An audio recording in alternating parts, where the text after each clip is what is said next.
The Israeli government over the weekend announced these tactical pauses that they say is meant to increase the amount of aid that's going around Gaza. Aid groups say they haven't seen any impact at this point. What's the U.S. read on this? So that is a step that we very much welcome. It's something that we have been encouraging for some time. Our special envoy for Middle East humanitarian issues, Lise Grande, has been directly advocating for these pauses in her conversation with Israeli officials, and she's been doing that because of her work on the ground, meeting with UN relief agencies and other relief agencies about what they need to be able to deliver humanitarian assistance inside Gaza.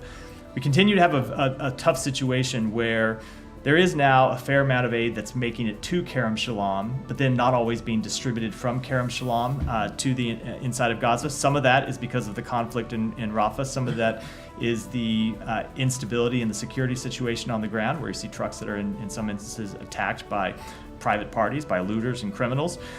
This removes one of those obstacles. Now, look, it'll probably take a few days to see how it's actually implemented, for people to adjust to this new reality, but we think it's a step that's very positive that ought to improve the distribution situation inside Gaza. And how does the U.S. intend to hold Israel accountable for honoring these tactical pauses? We've seen a number of instances where they said that areas were protected, that humanitarians would be protected, and then ultimately the results on the ground don't bear that out. So ultimately we judge Israel by the results. And when it comes to it's not just a question of humanitarian pauses, it's to the question of how much aid gets delivered. The pause ultimately is only a means to an end. The humanitarian pause is to ensure that, number one, aid can get delivered where it needs to go, and then number two, relief workers have certainty that they can carry out their jobs without being hit by an airstrike or by tank fire or by any other kind of ordinance. So it's important that Israel has put this step in place, and we'll watch how it's implemented. And if there are changes that need to be made, we of course won't hesitate to make that clear. Can I just ask one thing on that? You said we will judge Israel by the results. So it was April the 4th, President Biden basically threatened Israel to put conditions on aid if it wouldn't do a better job of protecting civilians and if more humanitarian aid wouldn't go into Gaza. It's been more than 2 months. U.S. government has taken no action and also has not basically made an assessment on how well or not Israel has done. So I don't quite understand the judgment part. So it's because we have seen them take steps that have been productive. Not always perfect in every instance, but let me just go through some of them. So we saw after that phone call and after the president made clear that our policy would be dependent on the results, we saw the opening of Zikum, we saw the opening of Erez crossing, we saw the opening of Ashdod for deliveries to come in, we saw the opening of the Jordan route, so you now have trucks that are coming directly from Jordan, crossing through Israel, in some cases crossing through the West Bank and going directly to the north. It's a significant improvement. Now, we also saw in the south initially an increase in the number of trucks in, but then barriers since the beginning of the Rafah operation. So what we judge Israel by is, now that we have somewhat stabilized, not by any chance gotten the north to where it needs to be, but at least stabilized the situation from where it was 2 months ago. How do we improve the situation in the north in the south in the wake of the Rafah operation? The humanitarian pause is one step that we wanted to see them do to help improve that situation. There are others that we continue to work with them on. But Matt, aid groups say in the north it's gotten just as bad as it was before. So we have seen, so we don't have people on the ground to make an assessment. We will look to the groups that make assessments to tell us what the actual situation is. But you have seen a significant increase in assistance going into the north. Before that phone call, there wasn't a large amount of assistance that was going in. Everyone knows those stories very well.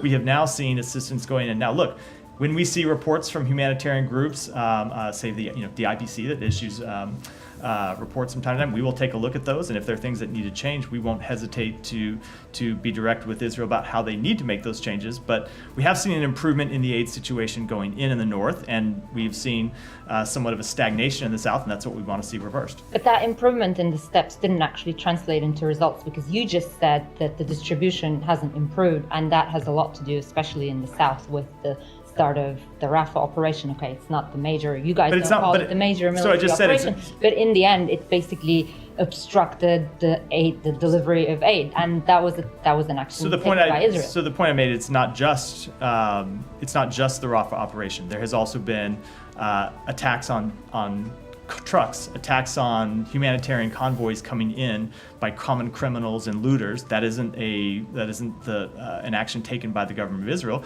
but it's something that we're looking to work with Israel and our UN partners and others to try to resolve and try to find an answer to. Okay, final thing on this. Is the US government actually going to give itself a certain time frame on when to deliver or make an assessment on what the president said on April the 4th? It is an ongoing assessment every day. We're every day. Well, if there is an assessment, then there's got to be an action. No, it is every day we are looking at seeing if there are improvements being made, if there are actions that the government of Israel is taking that are sufficient, and it is something that is ongoing. And I said this at the time. You shouldn't look for a magic date where we're going to look and go, okay, everything's fine now. We're going to look at this all the time and make sure that if assistance isn't going in at the level it needs to, that we push the government of Israel to take action to get humanitarian assistance in. If there are things that the UN agencies need to do to further resolve logistical hurdles, we want to work with them to try to resolve those logistical hurdles, because ultimately our goal is to get as much humanitarian assistance in as possible. I should say, however, that we've been going over this for months because of the inherent difficulty of delivering humanitarian assistance in the middle of a conflict. The best way to resolve this and to surge humanitarian assistance in and get through a number of these logistical hurdles and security hurdles would be a ceasefire. It's why we continue to push to try to get a ceasefire agreement, because not every one of these issues, but a number of these issues that are presented by trying to deliver aid in the middle of an ongoing conflict would be at least mitigated, if not fully resolved.